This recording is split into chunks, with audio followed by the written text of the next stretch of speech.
Amen po. Minsan po pinaka-the best sa palakpak sa Panginoon sa araw po na ito. Praise God. So bago po tayo magtuloy-tuloy, of course, we just want to acknowledge and appreciate everyone po and sa ating pong pagbibigay sa Panginoon, ang ating pong mga kaloob. Sino po naniniwala, whenever we give to the Lord, yan po ay napupunta, sa gawain, sa mission, para po sa ikalalago ng ating simbahan. And also, of course, yung ating pong mga first fruit, ay yan po ay para sa pagsisimula, pagtayo po ng ating church building. Sino po excited na matayo po ang ating church building at tayo po ay lilipat na in a bigger place to worship and serve the Lord. Amen po ba? Excited po ba kayo? Amen. So sa araw po na ito, of course, tuloy-tuloy po tayo. We're now on the last week of February and ilang araw na lang po ay nasa buwan na po tayo ng Marso. Sino po mag-aagi? Napakabilis po ng panahon. Nakalipas na po agad ang 2 buwan. And as we started this year, until now, sino po dito talagang nararanasan po natin yung double portion mula po sa Panginoon?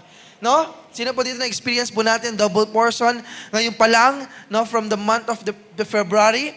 And today po, tuloy-tuloy lang po tayo. Sabi nga po ni Coach Angeline, we are still in our series po for the February month na Heart Check. And on the first week, we talked about po yung rhythm of love, na yung ating pong vertical relationship to the Lord.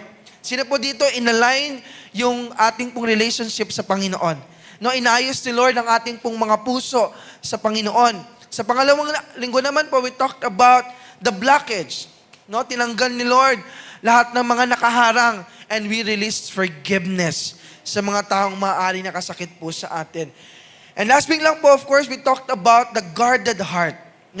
Inayos naman po ni Lord yung ating mga emotions. And it's really important that we must also guard our hearts. Palagi po nating bantayan ang ating mga puso. And today po, I do believe na hindi lang po inayos ni Lord yung relationship natin sa Kanya.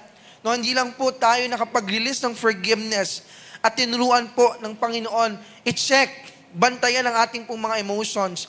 But He will be going to test and check our relationship with other people. That's why ang pag-uusapan po natin sa araw po na ito ay pinamagatan po nating the outward flow, horizontal relationship check. Makita, malaman po natin how's our relationship to other people. So bago po tayo tumuloy sa mensahe po ng Panginoon, panandalian po tayong yumukoy pikit ang ating mga mata and let us pray to the Lord right now. Panginoon, maraming salamat sa araw po na ito, God, na ibinigay mo po sa bawat isa po sa amin. O God, truly indeed that today's the day that you have made, O God. Lord, sa araw po na ito, patuloy, O God, ka naming hahanapin. Lord, give us an expectant heart, Panginoon, na patuloy na tanggapin ang salita mo at patuloy na magbago sa aming mga buhay. Lord, continue to open our hearts, O God, our spiritual ears and eyes, O God, to see and hear your word at patuloy, Panginoon, na maranasan namin ang presensya at pangyarihan mo sa oras po. Lord, baguhin mo ang bawat isa po sa amin, O God. At Lord, malaya ka pong kumilos, Holy Spirit. We continue to acknowledge you, God, to move in this place at itago mo lamang ako, Panginoon, ang iyong lingkod sa iyong likuran at walang ibang makita, mag-glorify at maitaas sa lugar po na ito kung hindi ikaw lamang, Panginoon. Marami po salamat. We carefully bring back to you all the glory and all the honor. In Jesus' name we pray. Amen and amen. Minsan po pinaka-the best sa palakpak sa Panginoon sa oras po na ito. Praise God. So ano pong ibig sabihin nung outward flow? What do we mean po when we say outward flow? Dahil po naranasan po natin ang pag-ibig po ng Panginoon. Naranasan po natin yung kanyang pong pagmamahal. We must also extend it to other people. As someone who experienced the love of God, mahalaga po that we must also extend it sa mga tao na sa paligid po natin. Taas po ang kamay ng nakaranas ng pag-ibig po ng Panginoon. Amen po ba? So the question now is, how is your relationship with other people? Kamusta po ang iyong relationship sa ibang tao? How do you treat others? No, paano po tayo nakikisalamuha sa iba? No? And paano po natin, how do we treat, how do we approach other people? Kasi sino po naniniwala na napakahalaga po ng relationship po natin, hindi lang po sa Panginoon, but even po sa mga taong nasa paligid po natin. Amen po ba? And if mapapansin po natin at babasahin po natin ang salita po ng Panginoon, ang buong Bible po ay patungkol sa relationship. Say mga po sa katabi mo, relationship. No, isa-summarize po natin ang Bible in one word. It will be the word relationship. No? Even po ang ating Panginoong Hesus ay inexplain, no? Pinahayag na po yung kahalagahan ng relationship. Hindi lang po sa Kanya as our vertical relationship, but even po sa mga taong nasa paligid po natin, which is the horizontal relationship. Kaya makita po natin, yun nang may isang araw, may lumapit po sa Panginoong Hesus at nagtanong po sa Kanya, Panginoon, ano po ang pinaka-importanteng utos ng Diyos? And as we all know po, we have ilang commandments po ang Panginoon? 10. Kala ko po may magsasabi ng 8 ng 6. No, ang commandments po ay 10. No? God has 10 commandments. Pero alam po natin, hindi po sinabi ng Panginoon, hindi niya po inisa-isa ng 1, 2, 3, 4, so on and so forth. But we will notice that Jesus simply gave and answered the man with the two most important ones. Tingnan po natin in the book of Matthew, chapter 22, verses 37 to 39. Ang sagot po ng Panginoong Hesus, sabi po niya dyan, Jesus said to him, you shall love the Lord your God with all your heart, with all your soul, and with all your mind. No? Unahin mo daw pong mahalin ang Diyos ng buong puso, ng buong kaluluwa, at ng buong pag-iisip. And the second is like it, you shall love your neighbor as yourself. So ano po sinasabi po ng ating Panginoong Hesus dyan? He is talking about relationship. No? Sabi po ng Panginoon, if maayos ang relationship po natin, una sa Panginoon, pangalawa sa tao, then ginagawa daw po natin yung commandment ng ating pong Panginoon. No, you are doing what God put you on earth to do. No, ginagawa po natin yung kalooban, yung kagustuhan ng Panginoon sa ating pong mga buhay. But of course, minsan, tama po ba in reality, this is not the kind of relationship that we have. Amen po ba? Minsan nakakalimutan po natin itong dalawang pinaka-importanteng utos po ng Diyos sa ating pong mga buhay. Kasi bakit po? Most of the relationships are very fragile. Na ibig sabihin po ng fragile sa Tagalog, madaling masira, madaling mawasak, no? Madaling bitawan, lalo na po kapag nawalan ng love at nawalan po ng trust. Amen po ba? Kapag nawala na po ang pagmamahal, nawala na po ang pagtitiwala, madali pong nasisira ang relationship, lalo na po in our generation today. No, tama po ba, when you open your social media, your Facebook, your Instagram, your TikTok, usong-uso pong hiwalayan. No, maraming naghihiwalay. Sabi mo sa katabi mo, di ba, nakakalungkot po. No, nagiging normal po ang pagkikipaghiwalay. Konting problema, konting hindi pagkakaintindihan, ano po nagiging solusyon? Hiwalayan. Because why? Hindi po nawawala sa isang relationship ang hindi po pagkakaintindihan. Talagang minsan meron pong kiskisan, merong tampuhan. No, kahit mahal na mahal yung isa't isa, darating po sa time talaga na hindi po kayo, magkakaroon po kayo ng hindi pagkakaintindihan. Amen po ba? So same thing din po with our relationship to other people. Madalas it became fragile. No, lalo po pag nagkakaroon ng hindi pagkakaintindihan, pag dumadating po ang pagsubok, ang problema, no, kapag napagod na, na-burnout na, no, we tend to be somehow to be hurt and to hurt people. No, hindi lang po tayo nasasaktan, minsan nakakasakit na din po tayo ng ibang tao. No, kaya mahalaga po, no, mga magulang at mga kapatid sa araw po na ito, ang panalangin po natin ay hindi lang, Lord, palaliman mo ako sa iyong presensya. Sino po dito? Yan po ang prayer mo everyday. No, that we pray to the Lord, Lord, lumalim ako sa presensya mo, mag-grow ako. No, tama naman po yan, maganda po yan. Amen po ba? Because that's our vertical relationship with God. No, it is our foundation to grow and to know God more in our lives. But I hope and I pray po na maging panalangin po natin, hindi lang lumalim yung relationship natin po sa Panginoon, but lumalim din po yung relationship natin sa ibang tao. Amen po ba? Lumalim po yung relationship po natin sa mga taong nasa paligid po natin. Kasi bakit po? Ang tunay po na sukatan ng isang mature na Kristiyano ay hindi lang po kung gaano siya kalapit kay Lord. Pero kung hindi, kung paano po nag-overflow ang love po niya papunta sa ibang tao. Amen po ba? Kasi para saan pong ang lalim-lalim po natin sa Panginoon, but hindi naman po dumadalo yung pag-ibig ni Lord sa taong nasa paligid po natin. Amen po ba?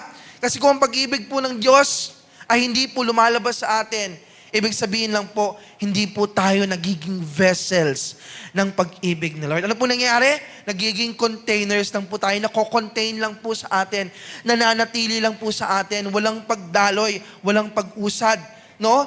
Naiipon lang po lahat sa atin.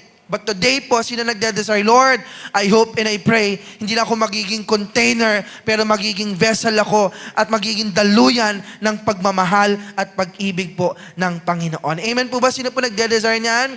Amen. So 3 bagay lang po that I want to share now for us to really experience the outward flow of God and to build a meaningful relationship, hindi lang po sa Panginoon, but even sa mga tao pong nasa paligid po natin. Number 1 po, we need to be a vessel to demonstrate God's love. No, maging vessel po tayo para maipakita, mapadaloy ang pag-ibig po ng Panginoon. Sabi po sa Ephesians chapter 5, verse 2, pwede po ba kayo naman pong magbasa in 3, 2, ready, begin.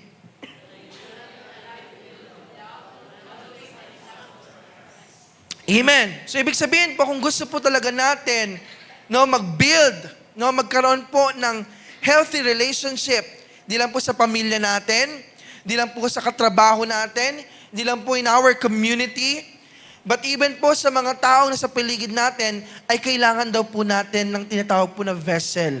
No, at ang vessel po na yon ay yung pag-ibig ng Diyos na dapat pinapakita po natin. Hindi lang po natin sinasabi. Tama po ba? Kasi sino po mag-agree, minsan madaling sabihin mahal mo ang isang tao pero hindi mo naman kayang ipakita. No? Minsan madaling sabihin, nakasuporta ka sa isang tao. Minsan madaling sabihin mahal kita, sa mga sa katabi mo mahal kita. Pero may mga times kapag may time na po na kailangan nila tayo, hindi po natin, or hindi po tayo available para po sa kanila. Amen po ba? So the question now is na ipaparamdam pa po ba natin yung pag-ibig ng Diyos na sinasabi po natin sa ibang tao? And this week lang po, kami po ay galing na Pastor Emil, last Monday to Friday lang po kami po ay nag-mission sa Bacolod. No? Tayo po ay nag-support, nag-conduct po ng ang light encounter. And during the deliverance session po, as we help them to be free. No, meron pong isang college student na wounded. No, she was oppressed and talagang tumagal po yung pagdi-deliver, no, to release the oppression.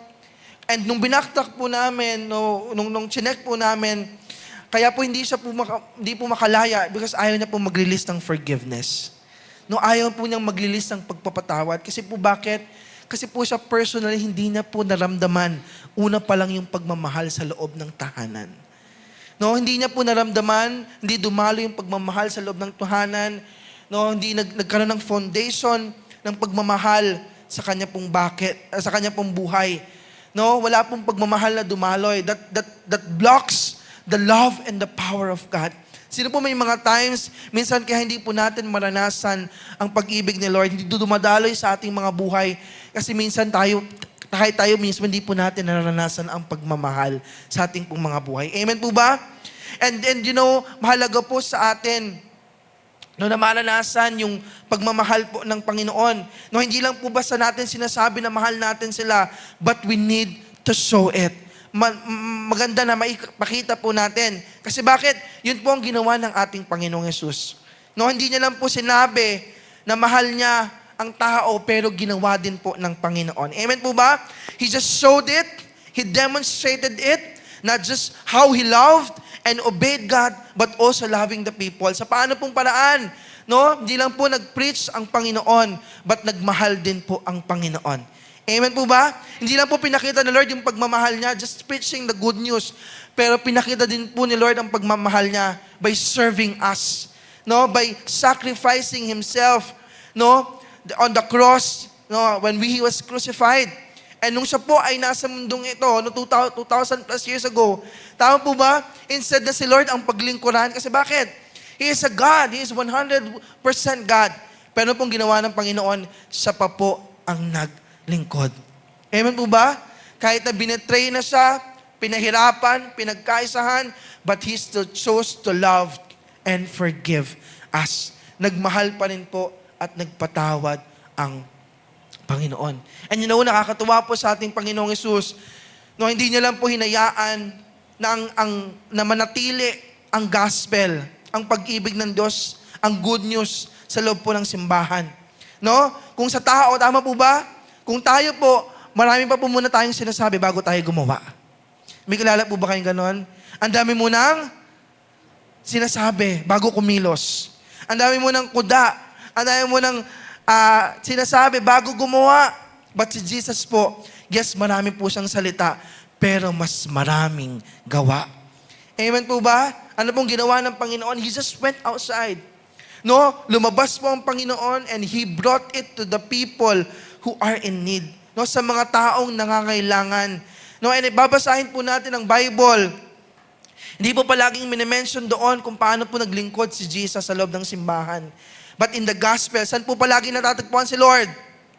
Saan po palagi si Lord? Nasa labas. No, He was outside. Saan po? In the place of people na walang relationship sa Panginoon. Sa lugar kung saan yung mga taong basag, no, sa mga taong broken, at sa mga taong makakasalanan. So same with us today, church. No, I do believe po that the overflow effect begins when we allow ourselves to love people no matter who they are. No, tama po ba? Naniniwala po ako na mag-uumpisa lang yung overflow relationship po natin kapag maayos yung relationship natin sa ibang tao. No, kahit sino pa yan.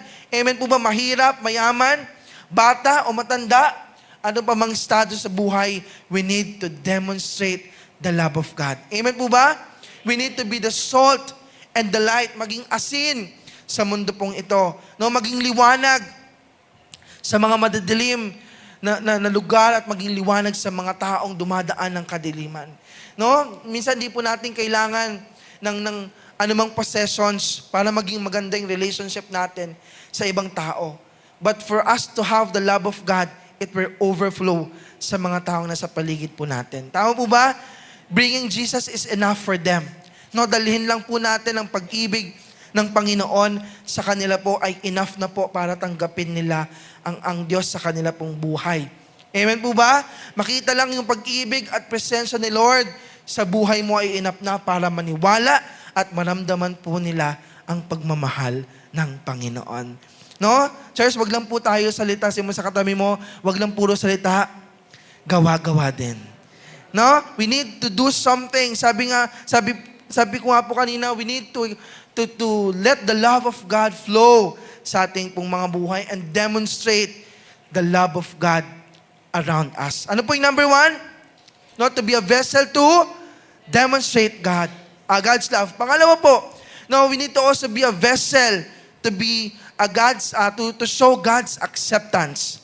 No, pagtanggap katulad po ni Kristo. No, and sabi ko nga po kanina, hindi lang po natin i-demonstrate yung pag-ibig ni Lord with our relationship to other people. No, hindi lang po nila maramdaman yung pag-ibig ni Lord. But sino po mag-agree na mahalaga at maramdaman din po nila yung pagtanggap kagaya po ng pagtanggap ng Panginoon.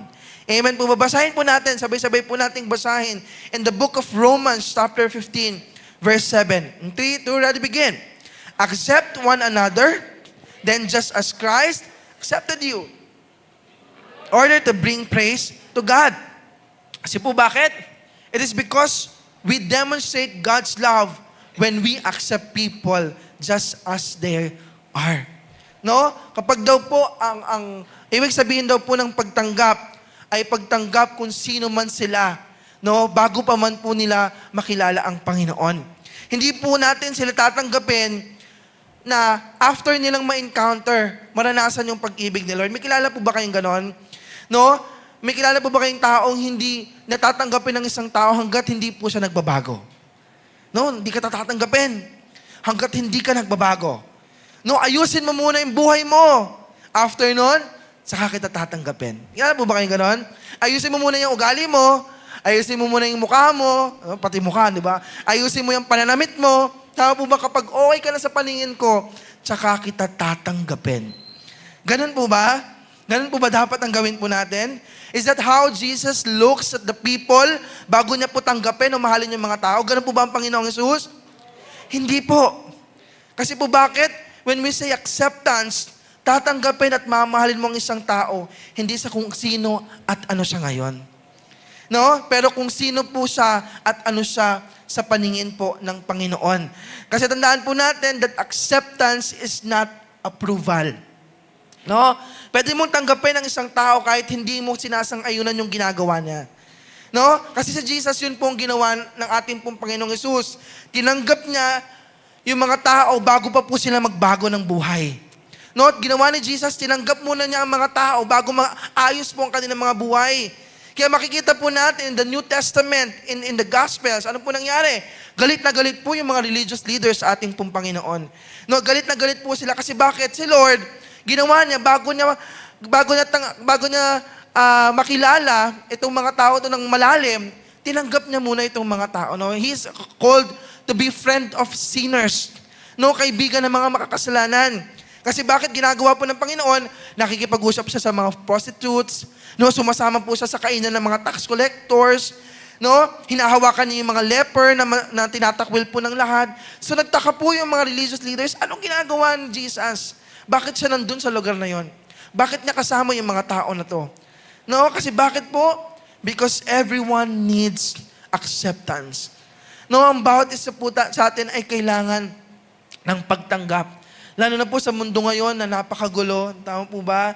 Ang gulo-gulo ng mundo ngayon, iba-iba po tayo ng pinaniniwalaan, iba-iba ng opinyon, no? Iba-iba ng pinagdadaanan. But one thing is important.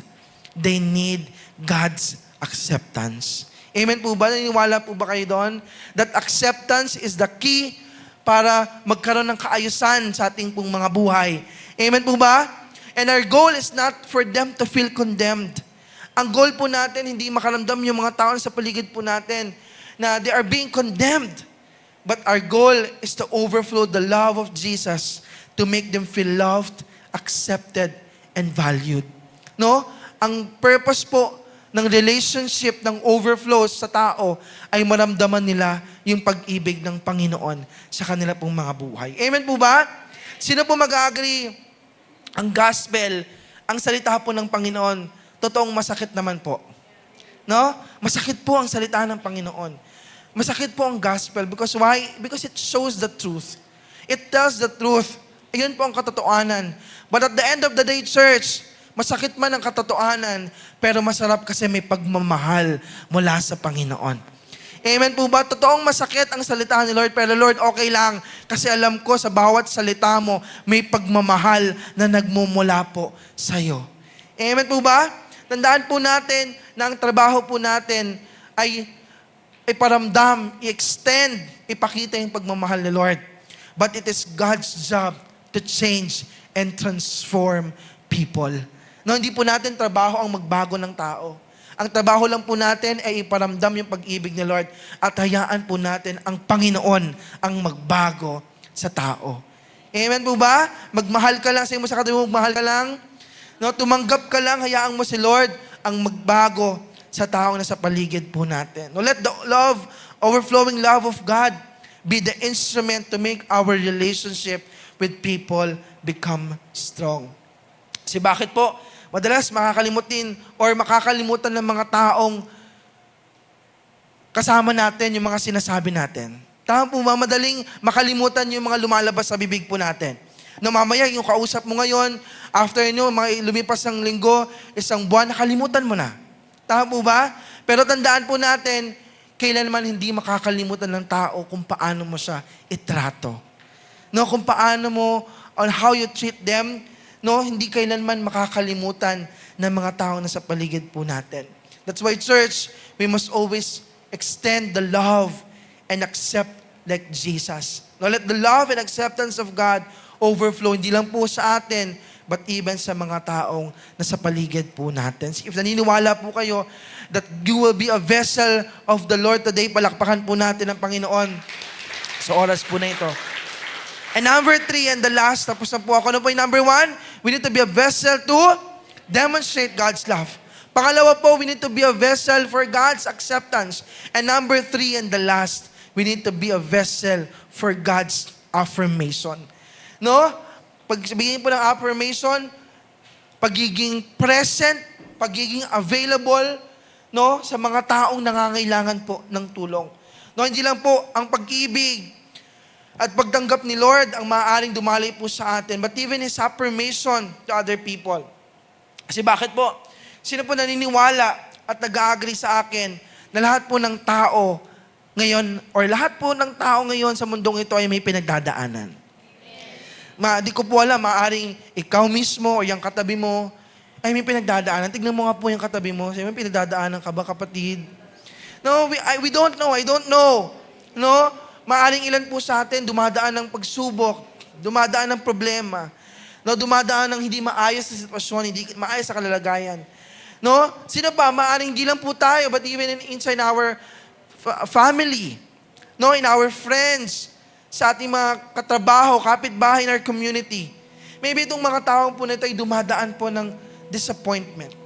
They're going through emotional wounds. They are going through financial struggles.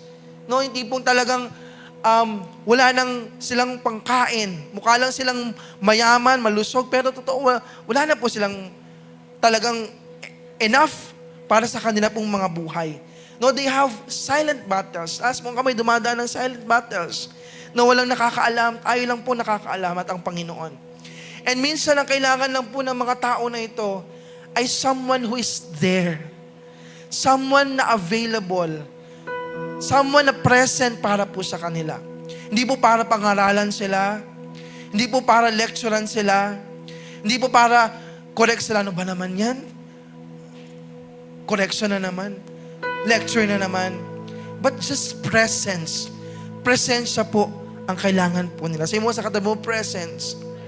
Kasi po bakit? Minsan nakala po natin, to show affirmation is just about money, about material things. Pero madalas po, ang kailangan po ng tao is someone to be there for them. No, halimbawa po, sa isang taong namatayan. Sino po dito, namatayan na po kayo ng mahal sa buhay?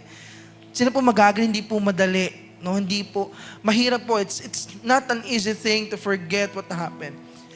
And minsan, tama po ba, wala ka man masabi sa tao na yon. You cannot provide the perfect words to describe ano nararamdaman nila. But to be available and to be present with them ay enough na po para po sa kanila. Amen po ba? Nakakalungkot po, last Thursday lang, we are on the middle of the mission. And kasama ko si Pastor Francis, magkasama po kami sa room. And hindi po siya nagsasabi, nakita ko na lang po yung post na umuwi na po sa Panginoon ang kanya pong tatay. And hindi po ako magaling mag-comfort. Ako po yung tao, very strong ang akin pong personality. I don't know how to comfort people. But you know what? Wala man po akong nasabing perfect words para po kay Pastor Francis. But I was available at that time and my presence is enough to say na it's, hindi man okay pa sa ngayon, but I do believe that God's love is going to comfort you sa kanya pong buhay. And that's what people need sometimes, mga magot, mga kapatid. No? Yan po ang kailangan minsan ng mga tao na sa paligid po natin. Kailangan nila tayo who is someone who is willing to listen at hindi po sila i-judge. Amen po ba? And I want you to tell you, church, kapag present po tayo sa mga taong dumadaan ng ganitong pagsubok, minsan, dumadaan po sila ng mga pighati, no? And kapag po tayo available sa oras po na ito, that's where we can create and connect a bridge to let the love of God flow in their lives. Amen po ba? Nakaka-connect po tayo, nakaka-create po tayo ng tulay para padaluyin po ang pagmamahal ng Panginoon. No, sa mga panahon na dumadaan po sila ng hindi maayos sa kagalagayan, doon dumadalo yung pag-ibig, pagtanggap at affirmation mula po sa Panginoon. Sabi nga po, a friend is someone who walks in when everyone else walks out. Tao po, malalaman mo ang isang taong kaibigan mo kapag nawala na lahat ng tao, pero siya nanatili para sa'yo. Nanatili to pray for you, to comfort you, no? And to share the love of God sa kanila pong buhay. And ako po naniniwala, minsan ang pinaka-spiritual na bagay na pwede mong gawin ay makinig, umupo, mag-pray, at makiiyak. And that alone speaks louder than a sermon. Meron po tayo sa slide niyo. Tama po ba? Mahalaga po na maging available po tayo sa mga taong nasa paligid po natin. Maging present po tayo sa mga panahong wala na pong willing na makinig sa kanila. Amen po ba? Sino po nagde-desire na maggamit po tayo ng Panginoon bilang vessel ng pagmamahal ni Lord sa mga taong dumadaan po ng pagsubok? Amen po ba? Maging empty vessel para dumaloy po yung comfort, yung acceptance, yung affirmation sa mga taong nasa paligid po natin. Amen po ba? And you know, ako po personally, I will not be here if wala pong taong tumulong po sa akin. Wala pong taong who affirms me of the love of God. Wala pong taong nagtiyaga, nanalangin, noon, nagpadaloy ng pag-ibig nila. And ako rin po naniniwala, wala po kayo sa lugar na ito kung walang taong nagpadaloy ng pag-ibig ng Panginoon. Amen po. Naniniwala po ba kayo? Doon, nandito po kayo ngayon. I do believe, yes, nandito kayo dahil sa pag-ibig ni Lord. But gumamit po ang Panginoon ng instrumento, dahilan para po kayo nandito sa lugar na ito. Amen po ba? And that's where we are going to do church. No? Wag lang po natin sarilinin yung pag-ibig ni Lord. But we must also share it to other people. And as I end po, I do believe po sa taon po na ito, hindi ka lang po gusto ni Lord, hindi ka lang gusto punain ng Panginoon, at hindi lang gusto ni Lord na dumaloy lang po sa iyo yung double portion. But gusto ni Lord, dumaloy din sa iyo yung pag-ibig at pagmamahal niya palabas sa mga tao na sa paligid po natin. Amen po ba? Kasi bakit po? Kung puro receive lang po tayo at wala pong release, ano pong nangyayari? Again, nagiging containers lang po tayo ng pagmamahal ni Lord. Nagiging selfish po tayo. Nagiging, kumbaga, nasa atin lang po yung pag-ibig ni Lord. But when the time that we release it, nirelease po natin yung pag-ibig ni Lord, that's a time that we can grow sa lakad po natin sa Panginoon. That's a time na mararanasan po ng mga tao na sa paligid natin yung pag-ibig po ng Panginoon. Let's just release the love of God to the people around us. No judgment, not criticism, not perfection, but kagaya po ng pag-ibig ng Panginoon that accepts, that affirms, that assure us of the love of God. Sabi po sa 1 Thessalonians chapter 2 verse 8, pwede po sabay-sabay po nating basahin. We were ready to share with you not only the good news, but even our own lives. No, wag lang po tayo puro good news, puro, I believe it's important to share the gospel, to share the good news, but let us not forget to share the love of God and to share our lives to the other people. Wag po tayong maging madamot sa ating pong mga buhay at hayaan po nating maranasan din po nila ang pag-ibig po ng Panginoon.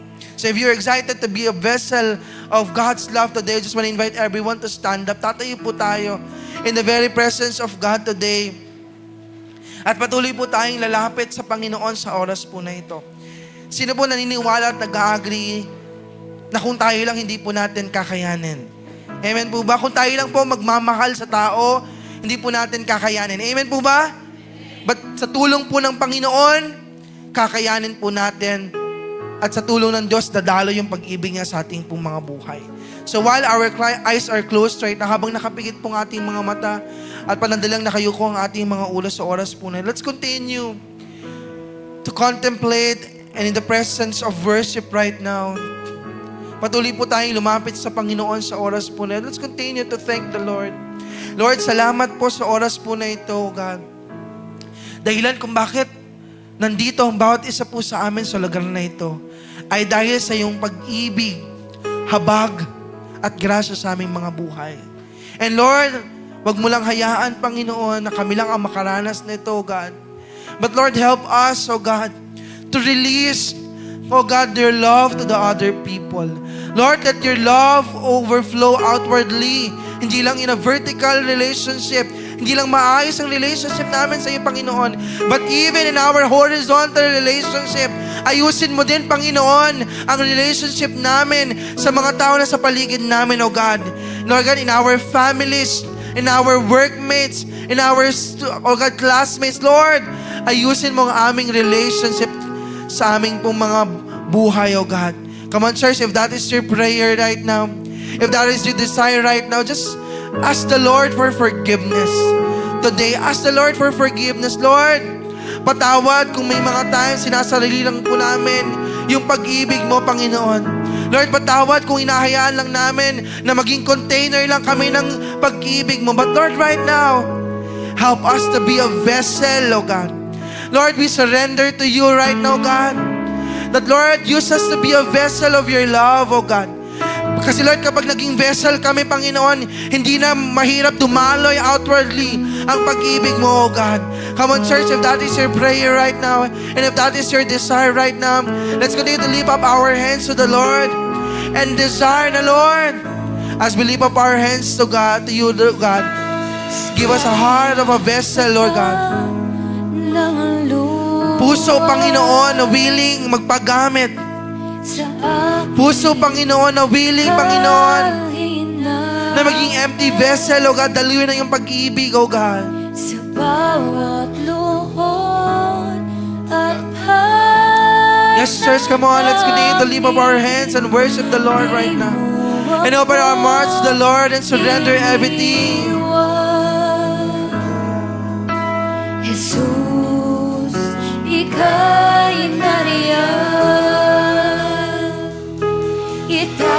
Itataas ang aking mga Habang nakataas mo ang ating mga kamay sa oras na ito, dumadaloy ang pag-ibig, ang grasya ng Panginoon sa ating mga buhay. Natunay, o bangalay ko ay pusong basa, nagpapakumbaba sa iyong presensya. Itataas ang Come on, let's continue to open our mouth and worship the Lord. kamay sa Diyos, Salabahan, salabahan, mapapakit siya ang tinantunay, o ang alay ko Yes, O God. ay pusong basa, Lord, we offer our lives to you today. nagpapakumbaba sa We iyong surrender everything to you right now, God. Itataas ang aking mga kamay sa Diyos na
Marami pong salamat sa iyong salita na amin pong tinanggap.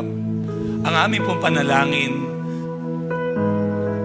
ay hindi lamang po ito manatili sa aming puso, kung hindi ito po ay lumabas sa aming mga gawa, sa aming kamay, upang umabot ng iba, Panginoon.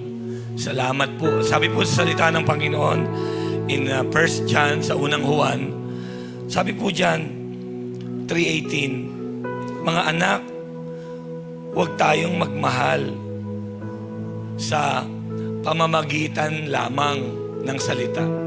Subalit, sabi po dyan, ipakita rin natin ang tunay na pag-ibig sa pamamagitan ng gawa. Inaasahan po tayo ng Panginoon na may gagawin po tayo. Amen?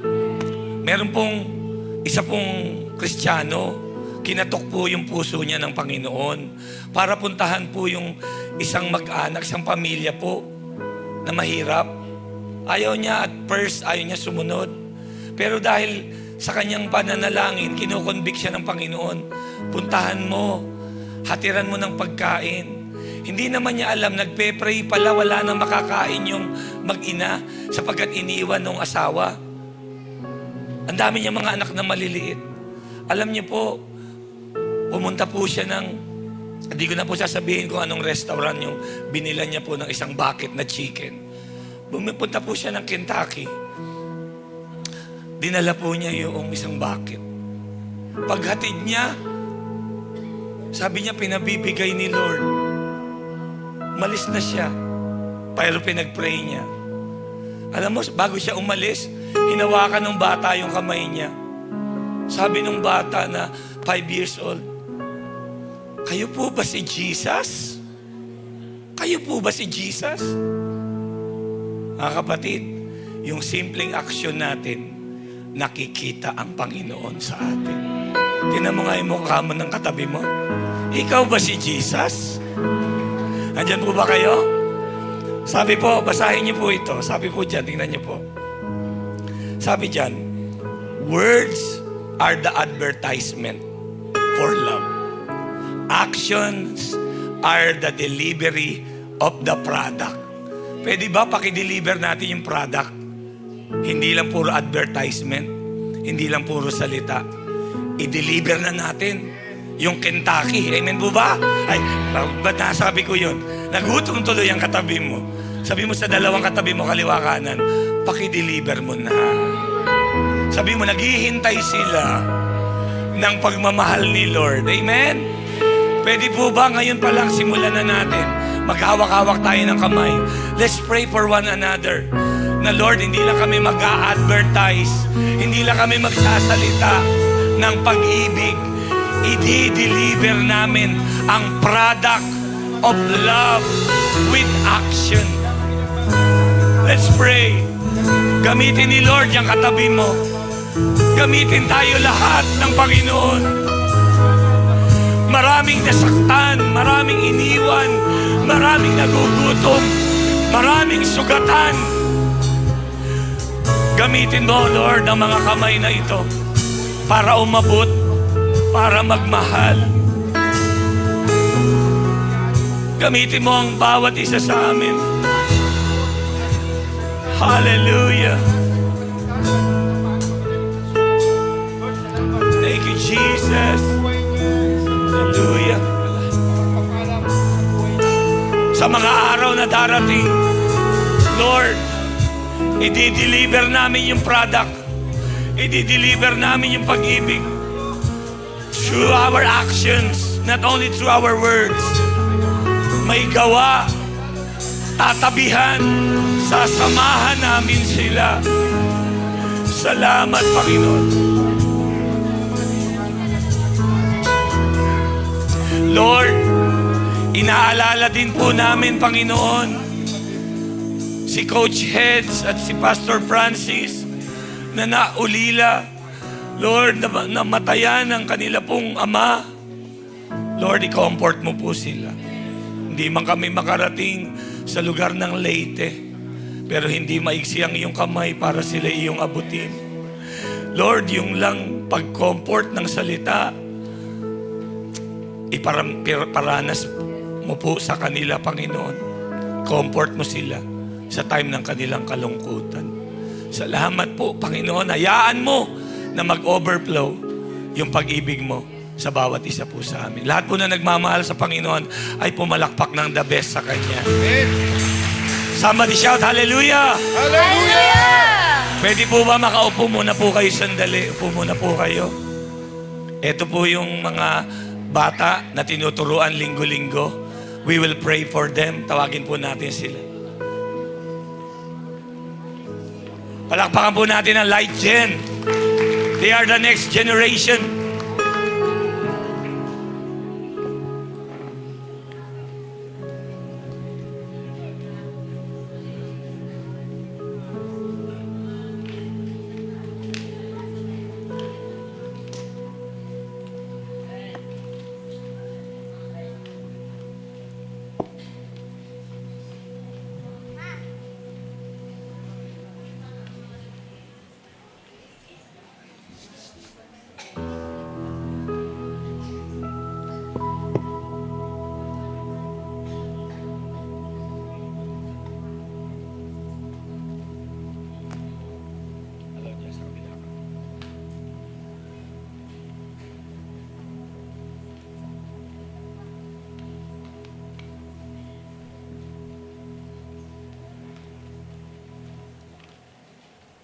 Diyan lang kayo. Tatayo po tayong lahat. Stretch po natin yung kamay natin sa ating mga anak. Yung nakikita lang po ninyo, pang Sunday lang po yan. Iba pa po yung pang Saturday po natin. Hindi na po sila kakasya. Meron dito sa 10, meron po sa 8 a.m. Puno po sila kagaya kaninang umaga. Kung may anak po kayo na nandyan, dali niyo po sa harapan. We will anoint them. We will bless them. We will pray for them. Na sila po ay lumaki na ayon po sa pagpapala sa salita ng Panginoon. Life and death is in the power of your tongue, of your lips. Kung meron po na magde-declare ng blessing sa kanila, walang iba yung kundi yung mga magulang na nandito. Sige po, let's pray for them. We will anoint them. Every month, tinataas natin sila sa Panginoon. Lord, nagre-release po kami ng blessing sa iyong mga anak. They are the next generation. Ingatan mo po sila. Lalaki po sila ng mayroong pag-iingat, pagpapala. At Lord, pagkalooban mo sila ng karunungan na nagmumula po sa iyo. Ilayo mo sila sa anumang sakit. Layo mo sila sa anumang karamdaman. Pagkalooban ng kalusugan. Lord, ng pabor ng Diyos at pabor ng tao. Palalakihin po sila ng mga magulang na naririto ayon sa iyong salita. Sabi mo sa iyong salita, train up a child in the way they should go. Because when they grow up, they will not depart from it, oh God. Salamat, nagre-release po kami ng blessing sa iyong mga anak. Lord, magiging matalino, magalang sa kanilang mga magulang, marespeto, at higit sa lahat, lalaki po sila na merong banal na pagkatakot sa iyo. Lalaki po ang mga bata na ito na sumusunod sa iyo at naglilingkod sa iyo, Panginoon. Walang maaagaw ang demonyo, isa man sa kanila. Pagpalain mo po ang mga teachers, Lord, ang mga magulang, lolo, lola, lahat ng mga nandito na walang sawa na ihatid at dali ng kanilang mga anak sa iyong tahanan. Salamat po. Nagdedeklara na po kami ng pagpapala mo sa kanila. Taas po natin ang ating kamay. Let's lift our hands to the Lord this morning. Hallelujah. Lord, we thank you because you filled our hearts with joy, with love and dreams. Lalabas po kami sa lugar na ito. Lord, taglay ang pag-ibig mo at ang pagpapala mo sa bawat isa po sa amin. Receive the prayer of blessing. Receive in your heart. Receive in your spirit. May the Lord bless you and keep you. I receive. May the Lord face shine upon you. I receive. May the Lord bless all the works of your hands. I receive. May the Lord grant you peace. I receive. May the Lord protect your family. I receive. May the Lord bless you more abundantly. I receive. In the name of the Father and of the Son and of the Holy Spirit. Lahat po na nagmamahal sa Panginoon ay sumigaw ng malakas na Amen. Amen. And Amen. God bless you po. Palakpakan po natin ang the best ang Panginoon. Kamay